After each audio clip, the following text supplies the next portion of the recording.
Ahojte, dnešné video bude o plemene Bardigiansky pony. Bardigiansky pony meria 134 až 145 cm v kohútiku. Pôvod má v Taliansku a sfarbene prevažne hnedák.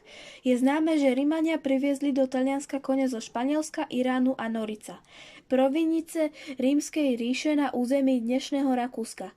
Predpokladá sa, že Bardigiansky pony, ktorý je najmenej známym plemenom Talianska, sa vyvinul práve z nich.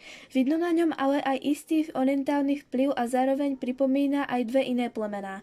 Astúrske kone z horských oblastí severného Španielska a exmoorské kone. Po prvej svetovej vojne používalo vojsko tieto kone na tvorbu kvalitných múlov, takže čistého plemena ubudlo a takmer vyhynulo.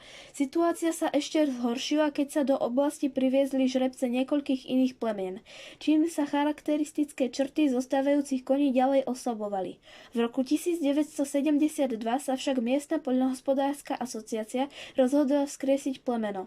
Ku koncu 70 rokov bolo oficiálne uznané a vznikol aj štandard plemena.